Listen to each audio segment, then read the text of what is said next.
Be me, 28, just a regular dude. Got a job that pays the bills, not exciting, but it's stable. Have my own place, a car that runs, and a few good hobbies. Life is pretty straightforward. I like things to be clear, honest. Met Ramona a couple of years ago through a mutual acquaintance. It was easy from the start. No games, no drama. She was smart, funny, had this laugh that made you feel like you said the cleverest thing in the world. We just clicked. First few months were great. The kind of thing you see in movies but figure never happens in real life. We'd spend weekends hiking or just exploring the city. We cooked together, blasting old music in the kitchen and making a huge mess. It felt like a team, a partnership. I'm not a complicated guy. If I like someone, I show it. I'd bring her coffee in the morning if I was up first. I'd remember some random thing she mentioned wanting and pick it up for her on my way home from work. She used to love that stuff. Said it showed I was listening. Our apartment became a shared space. Her books started filling my shelves. My old hoodies became her favorite thing to wear around the house. It was comfortable. It was good. We had our disagreements, like any couple, but we always talked them out. We'd sit down, figure out the problem, and solve it. No yelling, no silent treatment. Just two adults trying to make it work. I thought we had it figured out. I thought this was it. Then, maybe 6 or 7 months ago, things started to get weird. It started with her phone. She was always on it, more than usual. Scrolling, scrolling, scrolling. At first I didn't think anything of it. Everyone's addicted to their phone. But the content she was consuming started leaking into our conversations. It was all this new age feminist stuff from social media. Not the old school kind about equal pay and opportunity. This was different. It was all about power dynamics, the divine feminine, and something called the patriarchy that was apparently responsible for everything from bad weather to her having a rough day at work. I'd come home and she'd be watching some video of a woman with pink hair explaining why men who open doors for women are committing an act of benevolent sexism. I opened a door for her the other day. I wondered if I was a benevolent sexist. She started using phrases I'd never heard before. One time I offered to carry her heavy grocery bags. She gave me this strange look and said she didn't need a man to protect her from the burden of her own existence. The bags were just heavy, that was all. Another time, I was telling her about a problem I was having with my boss, just venting. She told me I needed to unpack my internalized male fragility and that my feelings were a product of patriarchal conditioning. I just wanted her to say, "That sucks, honey." It was like talking to a textbook, a very confusing, angry textbook. Her friends were the same. They'd come over and the conversation would be this echo chamber of buzzwords: male gaze, emotional labor, weaponized incompetence. I learned that when I forgot to take out the trash, it wasn't because I was just forgetful.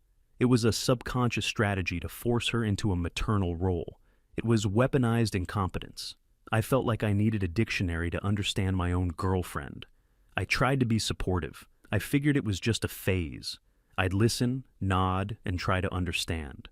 But it was hard to have a normal conversation anymore. Everything became a lecture, a test. Everything I did was put under a microscope and analyzed for hidden toxic masculinity. The comfortable, easygoing nature of our relationship was evaporating.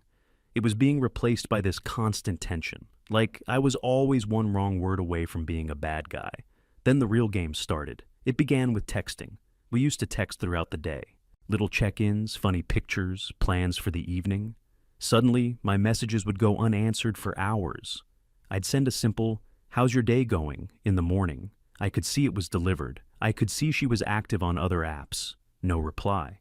Then, maybe 8 hours later, I'd get a one-word answer. Fine. Or busy. At first I was worried. I thought something was wrong, that she was mad at me. I asked her about it one evening. I said, "Hey, is everything okay? You seem a little distant lately." She looked at me, completely deadpan, and said, "My need for constant validation was draining." She said a secure man wouldn't need a text back right away. It made me feel stupid for even asking, like I was being clingy and insecure, so I backed off. I told myself she was just busy and I needed to chill out. But it kept happening. It got worse. Plans became suggestions, not commitments. We'd planned to go out for dinner on a Friday night.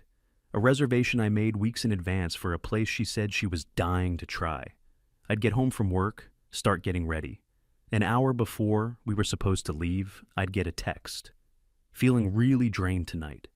Think I'm just gonna stay in with the girls. We can do it another time. No apology, no consideration for my time or the effort I put in. Another time never came.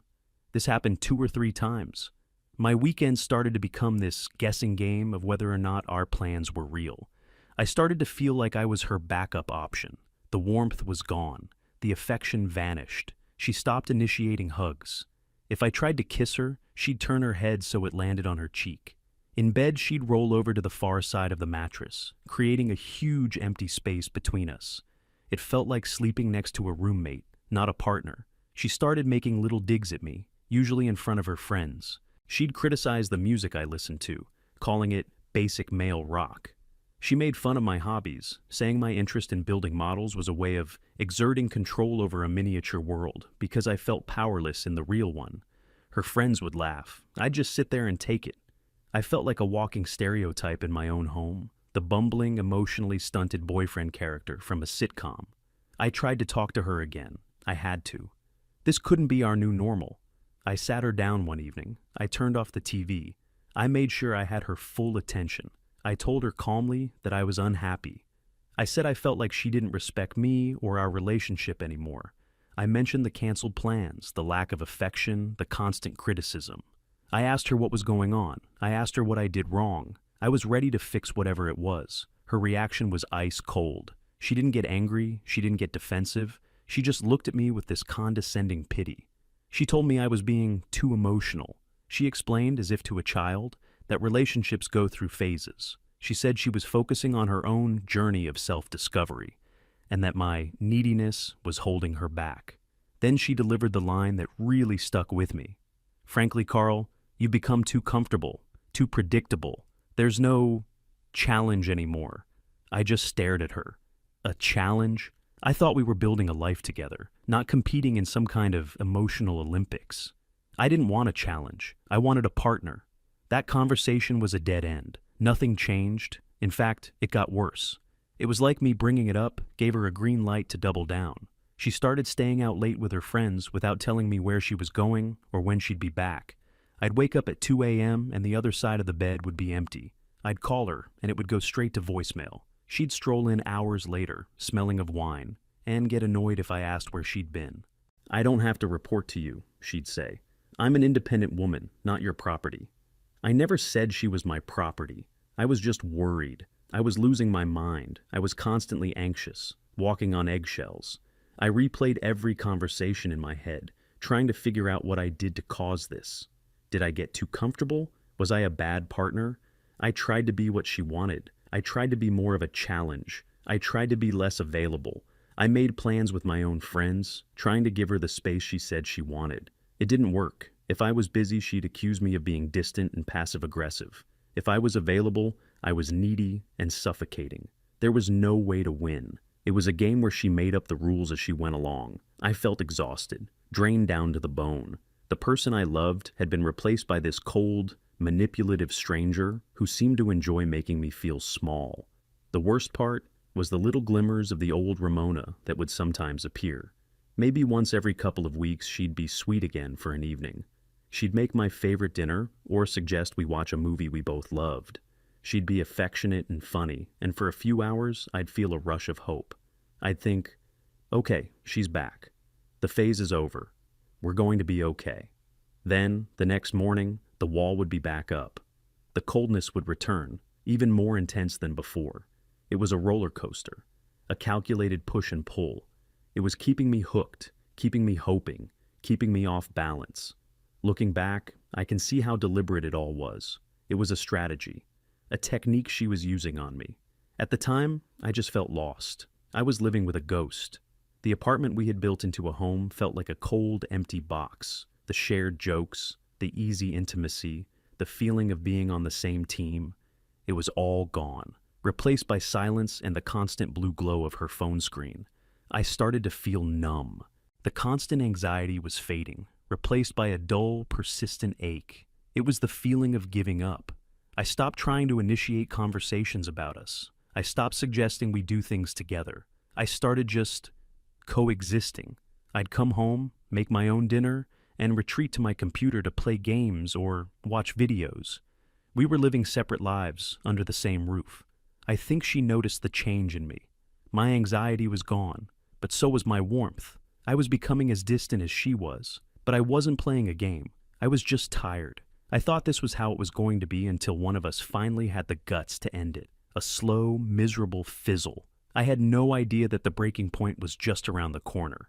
I had no idea that I was about to find out the truth behind her behavior. Not just the why, but the how. The cold, calculated mechanics of it all. It was a random weekday. I don't remember which one. I got off work a little early. The boss let everyone go home because of a system update or something. I figured I'd get home, have a quiet hour to myself, before Ramona got back from her job. I walked up to our apartment door. I could hear her voice inside. She must have gotten home early too. She was on the phone, and she was laughing. It wasn't the fake, polite laugh she used around me anymore. It was her real, genuine laugh, the one I hadn't heard in months. For a second, my heart lifted. Maybe she had a good day. Maybe tonight would be one of the good nights. I put my key in the lock as quietly as I could, not wanting to interrupt her call. I opened the door and stepped inside. She was in the living room, her back to me, pacing back and forth as she talked. She didn't hear me come in, and I stood there in the hallway, frozen, as I started to hear what she was saying. The words floated out of the living room and hit me like a punch to the gut. Each sentence was a new revelation, a new piece of a puzzle I didn't even know I was solving. And with every word, the image of the woman I loved shattered into a million tiny pieces. The ache in my chest, the confusion, the self-doubt I'd been feeling for months. It all vanished. It was replaced by something else, something cold, quiet, and crystal clear. I was standing in the hallway, my keys still in my hand. Ramona was in the living room, talking on the phone, her voice bright and animated. "No, listen, it's psychology," she was saying, and I could hear the smile in her voice. "Men are wired to chase. If they're not chasing, they get bored. They see you as low value." There was a pause. She was listening to her friend on the other end. Exactly, like Carl. He was perfect, too perfect. Always there, always agreeable. It was like having a golden retriever. Sweet, but you don't exactly respect it, you know? I felt my hand tighten on my keys. My knuckles went white. "So, I started implementing the strategy we talked about," she continued, her voice full of pride. "The push-pull. I pull away, act distant, and it makes him anxious. The anxiety makes him try harder. It's classic attachment theory." I just stood there, completely still. It was like I was outside my own body, listening to a documentary about my life. Last week, when I canceled our dinner plans at the last minute, he was so dejected. The next day, he brought me flowers. See? It works. It's like training a dog. You have to be the alpha. You control the supply of affection, and that gives you all the power. Training a dog. That's what she said. "Oh, he tried to have a talk about it," she laughed. He was all, "I feel like you don't respect me anymore."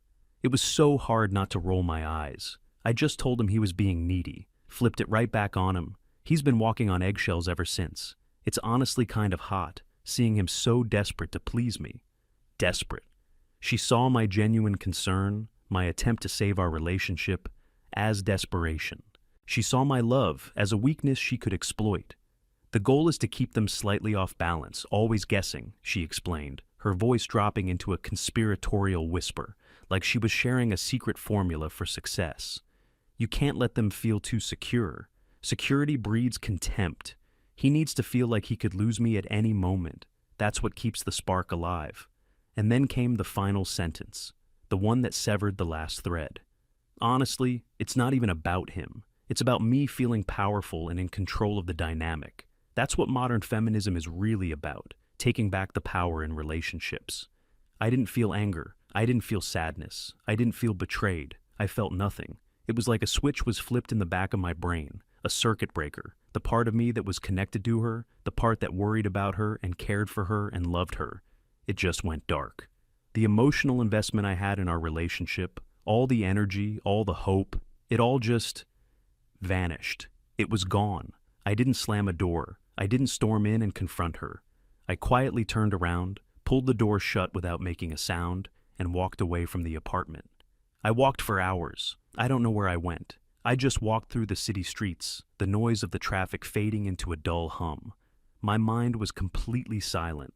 For the first time in months, I wasn't anxious. I wasn't replaying scenarios in my head. I wasn't trying to figure out what I did wrong. I knew what was wrong. It wasn't me. I wasn't a partner to her. I was a project, an experiment, a dog to be trained. And in that moment, the experiment was over. I got back to the apartment late. It was after midnight. The lights were off, except for a small lamp in the living room. Ramona was on the couch, pretending to read a book. She was waiting for me. "Where have you been?" she asked. Her voice had that carefully crafted tone of annoyed indifference, the one she used to put me on the defensive. It didn't work anymore. "Out," I said. I walked past her into the kitchen and got a glass of water. "Out where?" she pressed. "You didn't answer your phone." "My phone died," I said, which was true. I hadn't even noticed. I drank the water and went to the bedroom. I started getting ready for bed. She followed me, leaning against the doorframe, the classic power pose. "You're just going to go to sleep? You disappear for hours and you have nothing to say?" I looked at her, really looked at her. I didn't see the woman I fell in love with. I saw a strategist, a game player. "I'm tired," I said. "I'm going to bed." I got into my side of the bed. I turned my back to her, and I fell asleep almost instantly. The next morning, the dynamic had shifted, but only I knew why. I woke up first, like always. But I didn't make coffee for two. I made 1 cup, for me. I didn't wake her up with a kiss. I just got showered, dressed, and left for work. I sent her no text during the day. No good morning, no how are you. The silence from my end was absolute. Around noon, I got a text from her. "Everything okay?" I looked at the message. I put my phone down. I went back to work. I replied 3 hours later. "Yep." After work, I didn't go straight home. I went to the gym. I hadn't been in months because I was always trying to rush home to spend time with her, to fix things. I had a great workout. I felt clear-headed. I got home. She was in the kitchen making dinner. This was a surprise. She hadn't cooked a proper meal in a long time. "Hey," she said, a little too brightly. "I'm making that pasta you like." "Cool," I said. I went and took a shower. We ate dinner in near silence. She tried to start conversations. She asked about my day. I gave short, simple answers. It was fine. Work was busy. Nothing much happened. I wasn't being rude. I wasn't being passive-aggressive. I was just detached. The answers were factual. There was no emotion to add. I could see the confusion on her face. This wasn't the reaction she was used to. She was used to me being anxious, trying to fill the silence, asking her what was wrong. Now, the silence was just silence. It didn't bother me. After dinner, I cleared my plate, put it in the dishwasher, and went to my computer. I put on my headphones and started playing a game with some online friends. An hour later, I felt a hand on my shoulder. I took off my headphones. It was Ramona. "Are you just going to be on that thing all night?" she asked. "Probably," I said. "Why?" She seemed taken aback by the directness. I just thought, maybe we could watch a movie or something. "No thanks," I said, putting my headphones back on. "I'm busy." The look on her face was a mixture of shock and disbelief. She stood there for a moment, then walked away. This became the new pattern. I operated on my own schedule. I went to the gym. I reconnected with old friends I'd neglected. I focused on my hobbies. My life no longer revolved around her moods. I was polite. I was civil. I was a perfectly functional roommate. But the boyfriend was gone. He'd clocked out. Permanently. Ramona didn't know what to do. Her playbook was useless. She tried escalating her old tactics. She'd get dressed up and go out with her friends, making a point of telling me not to wait up. The old me would have been a wreck, sitting at home, imagining the worst. The new me just said, "Okay, have fun," and genuinely meant it. Her absence was a relief. She tried to make me jealous. She'd mention some guy from her work who was so funny or so smart. I'd just nod and say, "That's nice." It was like throwing a tennis ball against a brick wall. There was no bounce back, no reaction. Her game required my emotional participation. Without it, she was just a person acting strangely in an empty room. After a week or two of this, her strategy changed. The cold, distant persona she'd crafted started to crack. She started trying to be the old Ramona again. She started leaving me little notes. She'd buy my favorite snacks. She'd suggest we go to our old favorite spots. She was trying to turn the affection back on, thinking it would work like a faucet.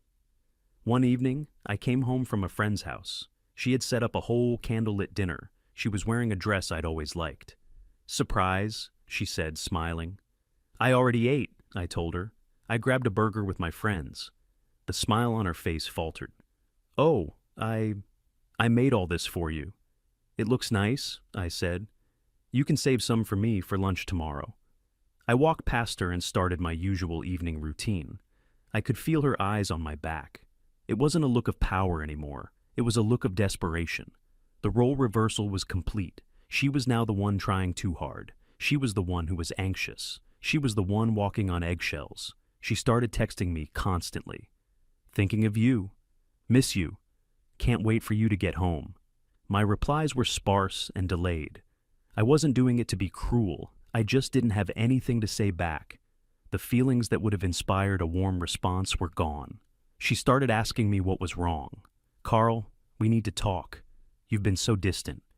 You've changed. It feels like you don't care about me anymore."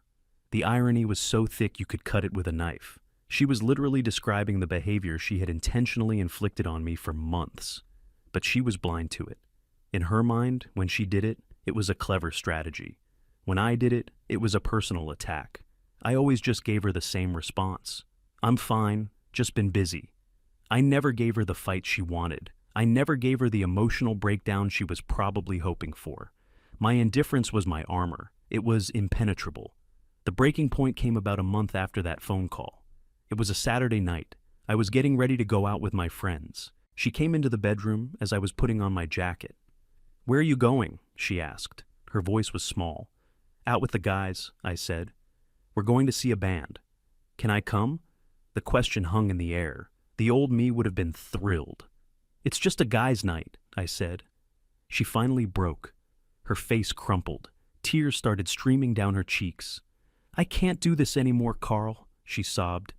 "I don't know what I did, but I'm so sorry. I'll do anything. Please, just talk to me. Why are you being so cold?" She was standing in front of me, crying, begging for an answer. For the first time, I decided to give her one. I looked at her, my expression completely neutral.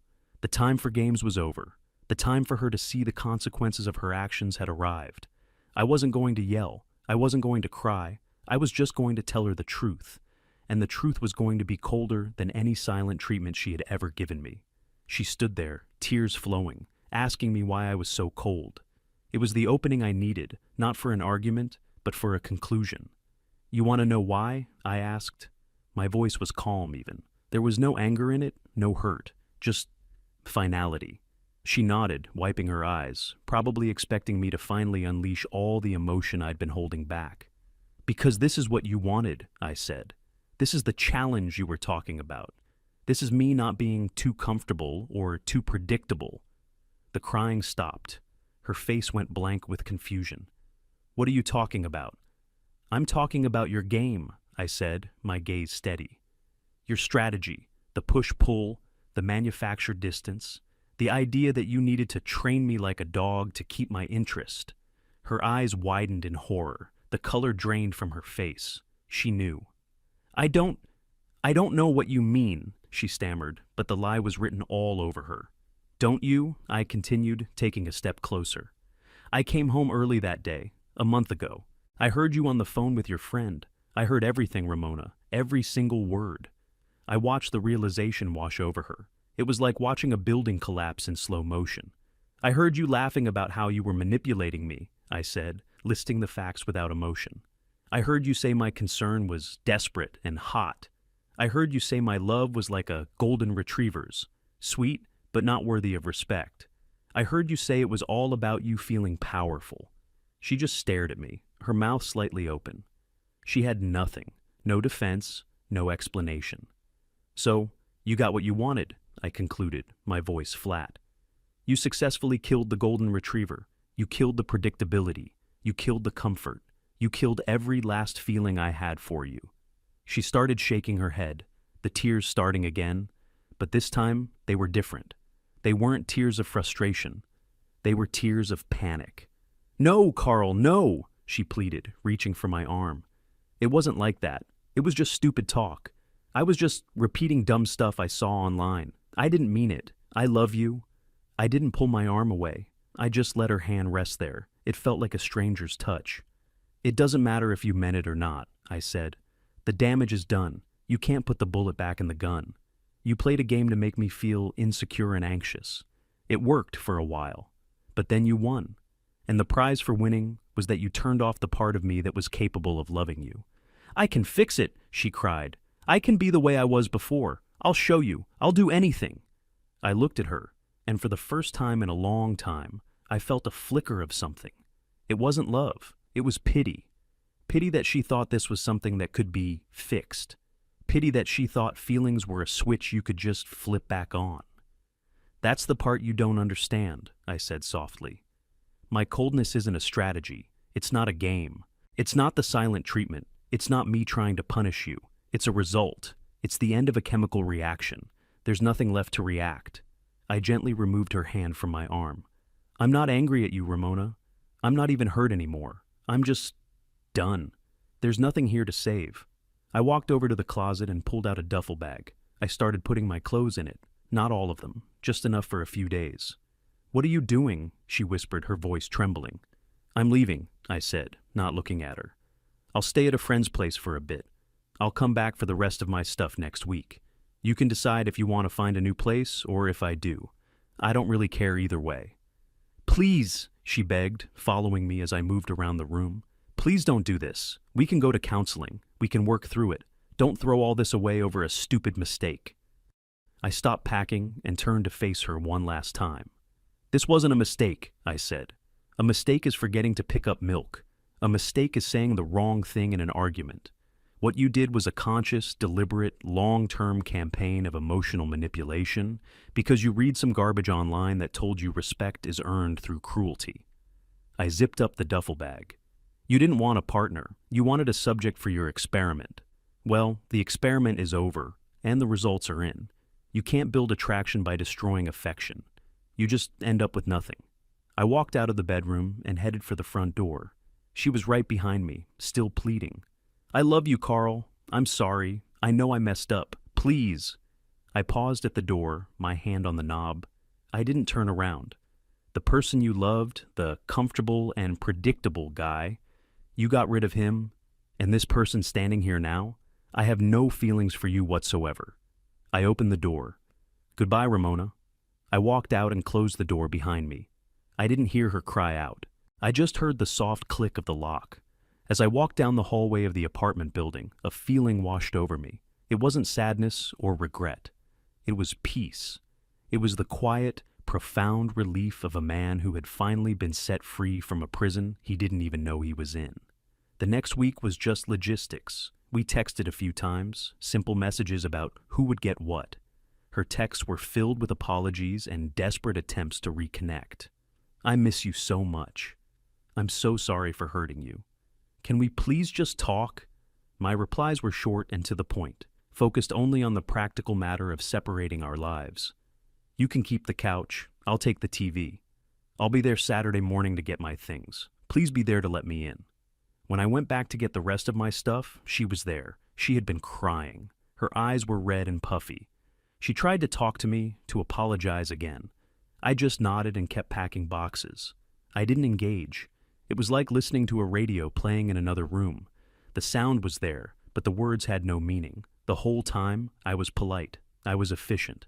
I was a stranger helping a roommate move out. The last thing I took was a picture of us from the wall. It was from our first trip together, hiking in the mountains. We were both smiling, genuinely happy. I looked at the man in the picture. He seemed so young, so naive. He had no idea what was coming. I took the photo out of the frame, looked at it one last time, and then I tore it in half. I dropped the 2 pieces into the trash can on my way out the door. I never saw her again. I heard from a mutual friend a few months later that she was a mess, that she was telling everyone she had made the biggest mistake of her life and had ruined the best relationship she'd ever had. I felt nothing when I heard that. Her regret was her own burden to carry. It had nothing to do with me anymore. It's been over a year now. My life is quiet. It's simple. It's my own. I learned a valuable lesson from all of it. You can't build a relationship on games and power dynamics. Love isn't a challenge to be won or a test to be passed. It's a partnership. It's about trust and respect. And when that trust is broken, when you find out you're just a pawn in someone else's game, you don't play back. You don't try to win. You just get up and walk away from the board, permanently.